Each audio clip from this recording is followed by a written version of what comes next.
it should be universal in the NFL community, where I don't think it is, where he's getting the benefit of the doubt right now. Because I'm watching yesterday's game, and let me just put the record out. It was the worst game I ever seen. I fucking hated every moment of it. Was it worse than Jags-Jets game you went Probably. to? The Chris I Strebler, like that was game. The Strebler game. Strebler right? came in. I like that game because at least there were some moments that were entertaining. In this game, there was simply nothing exciting. Nothing was exciting about this game whatsoever. That shit was so funny. So I'm watching this game yesterday, and I'm really trying to look at Caleb Williams because obviously he has, right now where it stands, he's been sacked the 4th most in a season of all time. Yeah. He is a rookie. I do believe this offensive line is not good. I think you look at Darnell Wright as like the lone solid piece. The rest He's of the cool. guys not I like that him. great. To me, I still don't believe his pocket presence is great. Like, I know this offensive line is bad. You still have one of the longest times to throw in the NFL. A lot of that is you're trying to improvise. You're trying to extend plays.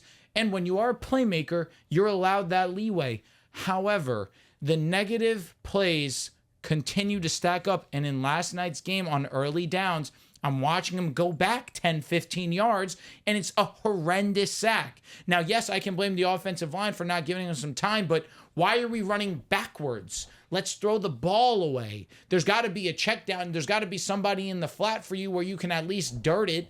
There's nobody. That also goes into play calling, fair enough.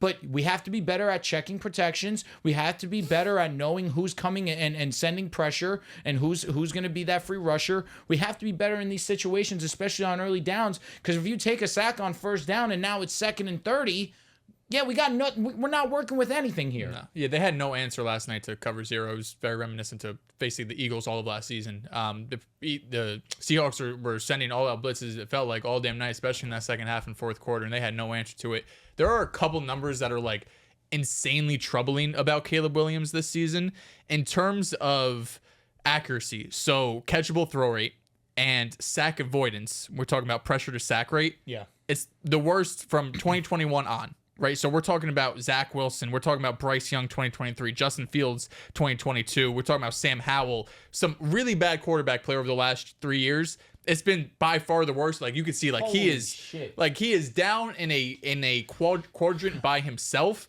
Not only that, but when it comes to deep passing in the NFL over these last 3 seasons, he is by far and away the worst deep passer in the NFL. And, like, some of the numbers say that it's not just, like, this offensive line, PFF-wise, is like a top 10 unit. We know DJ Moore down the field last year was one of the best receivers in football. Keenan Allen, even though he is a year older, he was still a great separator last year. And, of course, you have Roma Dunze, who picked in the top 10. I get play calling is an issue. Like I said, cover 0, they had no answer to last night. But there's definitely some, like, really, really alarming things in Caleb Williams' rookie season profile. I'm not going to just say that's what it's going to be, because we've seen bad rookie seasons and teams are able, and players are able to bounce back, especially when you're as talented as Caleb. But this season I wouldn't expect it to be this bad. And you can just look at some of the raw numbers, because he didn't throw an interception for, like, 300 throws outside the garbage time last night on 4th down. So there are some things like, oh, well, this is good and this is good. But there's some, like, really important things, like avoiding sacks, throwing accurate balls, and throwing the ball down the field. Like, in terms of building a quarterback or what traits you want quarterbacks to have, those are 3 of the top 5, not 3 of the top 3 things you want a quarterback to do. And he's been the worst in the league at all 3 of them. Yeah, the most exciting play of last night's game did not count. Yeah, and he has those moments. He has those moments where he's able to escape pressure, where he's able to throw to his, or run to his left, throw across his body. He's able to make those high leverage throws or highly, difficult throws, but they're just few and far between. Where I stand on Caleb is, I think the pressure to sack ratio, having a long time to throw, that's who he is. That's his DNA. That's his identity. But that's what he's gonna be. One thing that worries me is I feel like Kyler Murray, I don't know what his time to throw is off the top of my head, but I worry just because Kyler Murray to me is a guy that is almost exclusively playing out of structure. I feel like Kyler is not a quarterback, and it's because of his height, whatever it might be. In structure within the pocket, I feel like Kyler is not one of the better quarterbacks in the NFL. I feel like Caleb showed that he could be in college, and he had a long time to throw in college. I think in structure, he has to play well. I don't want Caleb Williams just being an out of structure quarterback. that in times is fine. But like, what are we talking about Lamar Jackson at the top of the show? Like the fact that Lamar Jackson's been able to progress from his 2019 season to where he is now, especially in the pocket as a passer, that's why he is having the best quarterback season in the NFL right now. If Caleb is just exclusively a guy that has to create out of structure and hold the ball for 4+ seconds, it's going to be really, really, really hard, if not impossible, for him to be a top 5 quarterback in the league. I think Caleb can play in structure, and I think he's shown it this year. He's going to take sacks. You know, Russell Wilson was a top 10 quarterback, and it took a lot of sacks. There are just some quarterbacks that they're going to try to make more things happen, so they're going to get pressure more. They're going to take more sacks, and those are drop-killing plays, and nobody's disputing that. But when I look at what Caleb has dealt with this season, it has really been awful. I know the receivers look good, but Keenan Allen has kind of been a target machine and really not that much of a separator for a while now. He's a very slow receiver. Roma Dunze, DJ Moore, effort issues. How old is Keenan? He's 32, 33. Yeah, he's an older player, and he already in his prime wasn't the fastest, and he's lost that. He's a fucking savage. You're right. He's slow. He's a great You're player. 100% right. He's a legend. Slow. He's gonna go down as a great player. There's no doubt about it. I just don't think he's that right now. W respect. With Caleb Williams, I'm looking at his splits on throws under 2.5 seconds on quick throws. He has a 97 passer rating, 5 touchdowns, 0 interceptions, and he's completing 77.1% of his passes. He can do that. He can. The problem is that the Bears don't have an offensive design for him to do that.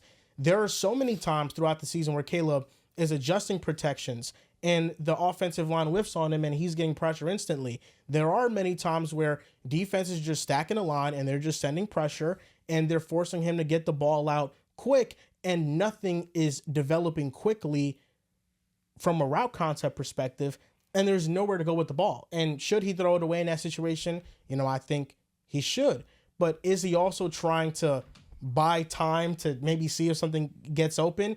It's also his rookie mindset, and he's like in a fight or flight kind of situation right now, and he's trying to kind of carry this offense, but every quarterback, it's almost impossible to carry an offense by yourself. They don't have a rushing attack. They have an offensive line that, at least on film, it really hasn't looked good. And then their offensive concepts, I think, are the biggest issue, that they just don't run enough things for Caleb to hit quickly. And I know he has his misses. I know he's inaccurate. I think the number one thing about his game that he needs to fix is his deep ball accuracy. Because Roma Dunze and DJ Moore, there have been many times this year, even Keenan Allen, where they get open down the field and Caleb Williams sails it 10 to 20 yards in the air. So those are things that I think can be fixed because I believe in his talent level. But the number one thing the Bears have to do is they have to hire a offensive-minded head coach that's going to make the game easier for him. Because all the great quarterbacks, they play within the system. There is no quarterback right now that is leading the league in yards or touchdowns that is not playing within a great system. They all play within great systems. The difference is that they're able to also do things outside of that. So I think Caleb Williams, number one, is you got to get him a good system, and then that playmaking has to be the cherry on top, but it can't be the identity of his game and the only thing that works. Ben Johnson, come on down. I mean, the difference in the NFC, AFC is NFC has great teams. Yep. AFC Right, AFC's quarterbacks. AFC's quarterback, NFC's great team. So if you don't got a great team, you're fucked. And plus, they're in the NFC North. That division, so too. you got That's Detroit, division, yeah. Green Bay, blanking Vikings.